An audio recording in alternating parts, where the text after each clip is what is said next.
Hey guys, this is Angela Brooks from Blogging for Profits. I got tongue-tied already. It has been a minute since I did a podcast, and I thought about you today when I wrote the latest blog post on angelabrook.com.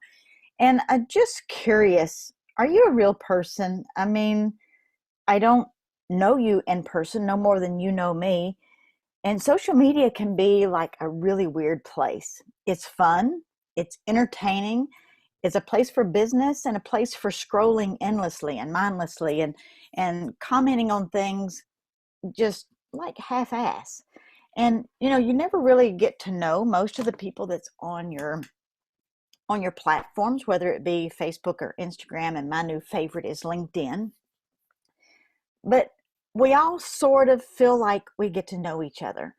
And so, at least on our end anyway, and viewing the platform, what we really don't know people until we meet them in person, and still we don't know them in case we get to really hang out with them a lot. I've met some really fantastic people through social media, and then meeting them in person, and we've become friends. Like, I have some very dear friends I met because of Twitter and Facebook. And then when I met them in person, it was like I felt like I already connected deeply with that person. And this last week, we watched what I call a celebrity person, a top influencer, somebody who has a large following, announce that they were getting divorced. Now, I didn't personally know this person. I didn't follow them, but it's all over my feed. So, naturally, you click on something and you go check it out. You go see what the hype is, what people are talking about. And without a doubt, being in the public eye and have to make such a hard post, a divorce is hard. A divorce is hard, even if you know you need to go through one. I've been through a couple of divorces. Whether I needed to be in them or not, out of them, it was hard for me, regardless. And so I wasn't in the influencer space like this particular couple was. And people feel like they've been duped, is the actual word that they used. They felt like their marriage should continue, even though they stated in their post that they had been working on this and struggling for 3 years. Just trying to hold it together for the business or for the public people. And that's not fair to them. And it makes it even harder when you're in public and people get offended because you're getting a divorce. They want you to live miserable so that it makes them feel good. Somewhere along the line, that's a bunch of shit. I'm not going to live in a world of any kind that makes me feel bad. I'm not going to have people in my world that I don't enjoy being around. And, that really made me stop and think as I was reading their post and thinking, God, how hard is this? They've got 3 or 4 children and such a large following and so many comments. Of course, good and bad comments, not all bad. Just people were so upset that they were, separating. And then you toss a business in there. And, you and I may have talked on Facebook or LinkedIn, but we've never met in person. So I only know what I see on your page. You only know what you see on my page or what I post about, but you don't know me and where I've been and what brought me to the space that I'm in my life now. So that makes me ask, are you a real person or are you just shadow posting? Because, then you toss a business in there on social media and things even get more weird because you're trying to make connections and transition friends or social connections to customers and then into business builders. And network marketing can be a little awkward. Let's just be straight honest. Um, it I am an introvert and I don't use that as an excuse. It took me a long time to understand why I had a hard time in crowds of people, and it wasn't standing in front of people. I could get on a stage or I could get in front of groups of people and do pretty good. Now, I'm not a polished speaker by any means, but standing one-to-one having chit-chat conversation is just not me. And if you ever meet me in public, it's going to be a quick conversation because after you talk about the weather and the grass growing and, I like your shoes, and it gets awkward because you don't know each other. And in a hallway or in a quick conversation, you really don't have the space to really get to know somebody. So you can see the person has an interest. And, like this couple, you don't want to ruin the relationship. So people just won't bring it up. And it just, it gets awkward when you're meeting somebody in person, or maybe you're transitioning on social media. You start talking to somebody about maybe an interest you found on their page, and you don't want to ruin the relationship, so you don't bring up your business. And then the next thing you know, they're all excited telling you, or you're reading on their page about a new opportunity they found. So you can insert your eye roll right here, and you're going, now you're kicking yourself in the butt because you didn't ask. And you're going, I didn't even ask if this person was looking for something. And you were still talking about little Johnny's soccer game when they were actually looking for something to be able to afford little Johnny's soccer game. So when we're talking to our friends, the conversation might be uncomfortable, and it doesn't have to be weird. But when you join something and then you find out your friend joined something else, we all get a little bit hurt. Because I've had some very close friends who knew I was in business, who got into the same company that I did with somebody else. And one of the people was completely my mistake, because I knew her financial checkbook. I'd seen it. I knew how small it was, and I didn't bring it up to her. The next thing I know, I'm getting a message from her asking how to use my products. And I'm like, where are you getting your oils? And she's like, oh, I bought from so-and-so. I got a kit. Double kicked myself in the butt because I assumed that she didn't have access to money to get started. Okay, so we all like to avoid the word business because it freaks people out. She didn't want a business. She wanted the products. She wanted to just be a good customer. And, when you say the word business, it freaks people out simply because their brain automatically goes into overwhelm. Their mind goes to how busy their life is immediately. And the next comment is, I'm not good at sales. And my comment to them is, great. I don't want you to be a salesman. I want you to just be you, be an amazing customer. You don't have to be a salesperson, because quite honestly, in your business, it takes very few top leaders to build a very, very large business. And everybody thinks you've got to have dozens and dozens of leaders who are building, and you don't. I would rather serve people as a customer exactly where they are, and then reward them with referral cash or giving them a free product, because not everybody wants to do all that signing up stuff that we do in network marketing. So how about helping people become customers and just let them love the products? How about that? Period, end of story. No business, no commitment. Just let them enjoy your product.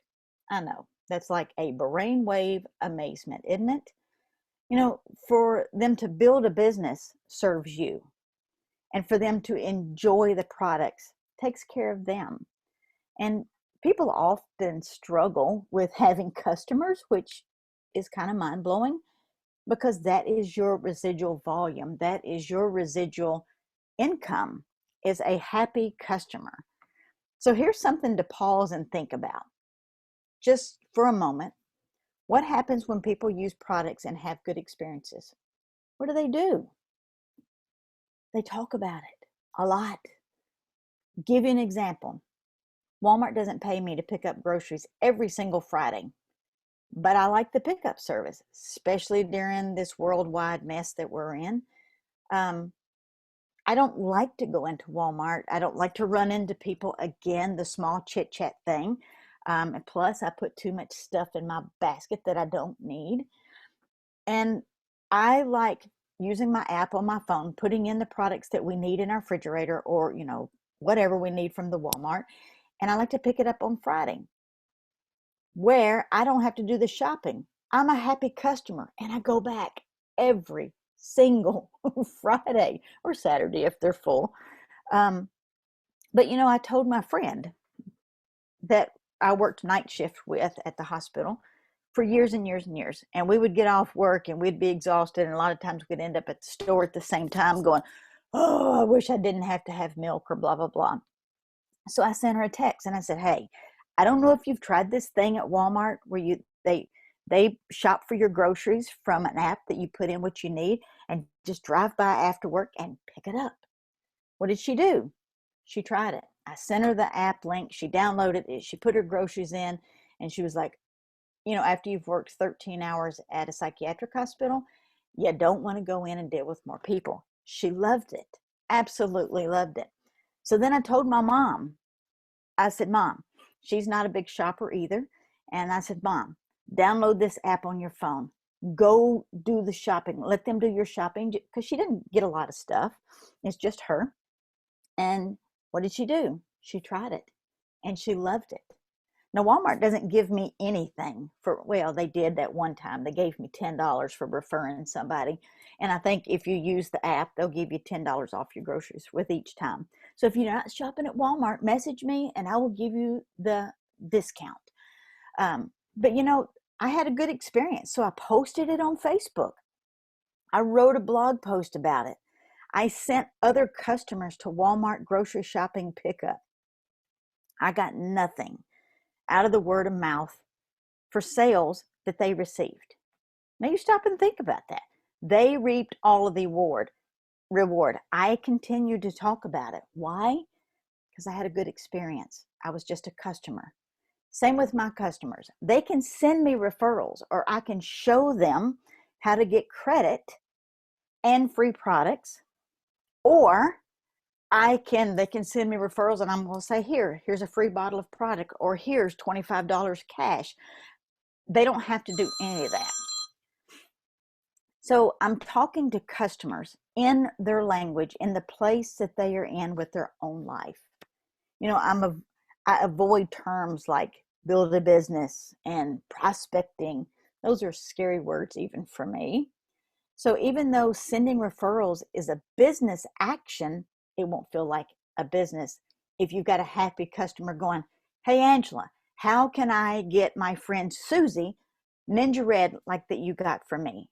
I'll take care of her. Thank you for the referral.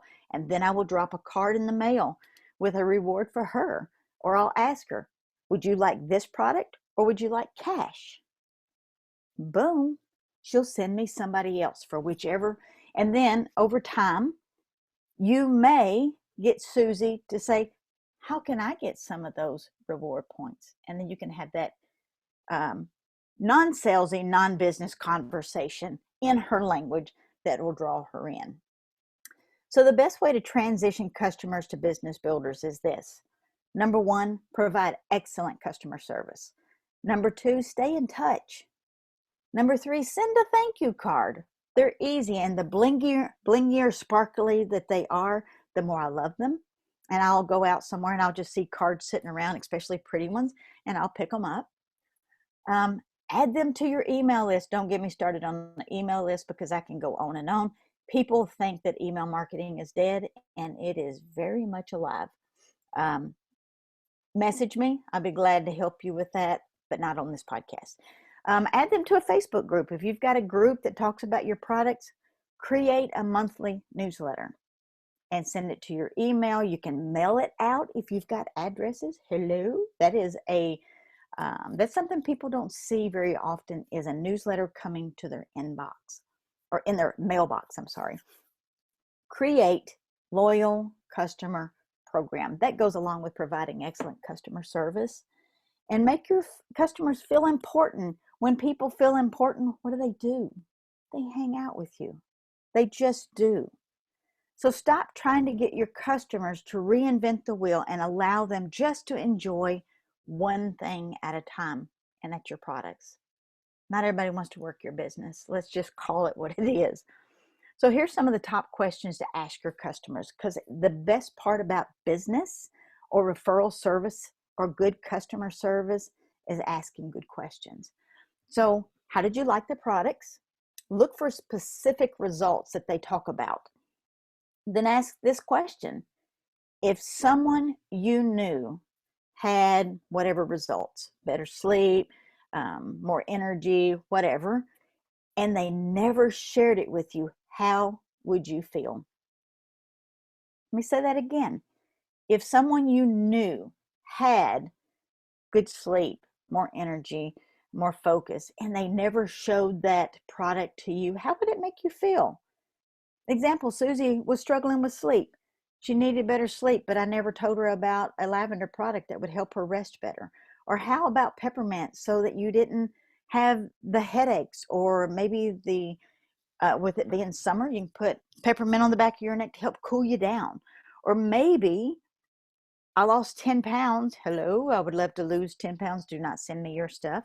And everybody was saying, how did you lose 10 pounds? But you didn't tell them what you did. How about somebody wanting to build their immune system so they get sick less, or when there's another pandemic, we can make sure that we're supporting our immune system.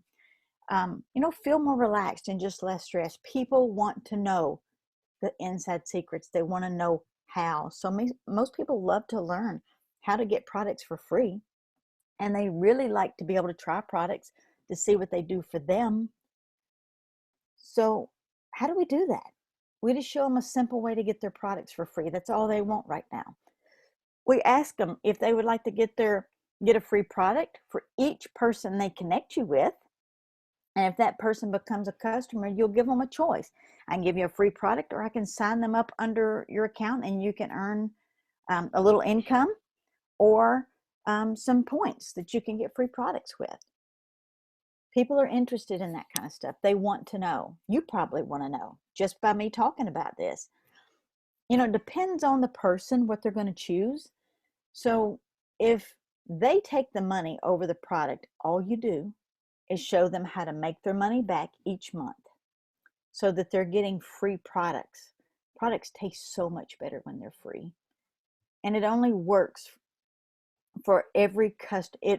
It won't work for every customer that you talk to. Some people only want to be customers, and they don't want you to be talking to them about none of that crazy stuff. Leave me alone. Let me take my products. So customers like to be able to try things. They like to try things and fall in love with them. And what do they naturally as humans do? They talk about it. And if they don't, it's okay. They got to try it, because our products aren't going to be 100% for everybody, but the ones that they are, every single person knows at least 500 people. And your circle, I used to say the same things. I know a lot of people, but I'm not around a lot of people. But if you was to take a piece of paper and document every single person you was around in a week, it's going to surprise you. So people turn into sales monsters. As soon as they say, I'm in business, they don't necessarily mean they're in business. And people will run. They're going to back up every single time. They're going to go away from you. Share the product. Get good at asking questions. Logic is the justification after they buy the product. Emotion is what sells the product, never the logic. Never the logic. And when people say, I can't afford it, or she doesn't have the money, you're going to be like me and have friends that sign up with somebody else because you judged that person's checkbook that you don't own. So don't assume that you know anything about somebody's income or what they're looking for. Present the product. Let them make the decision. Before you leave this podcast, make sure you subscribe and invite people to listen. Share this link. Have your team do the same. It's great information and it's free. And just in case you're not on my email list, make sure you stay in touch at angelabrook.com/newsletter. Again, angelabrook.com/newsletter. And I will see you on the next podcast.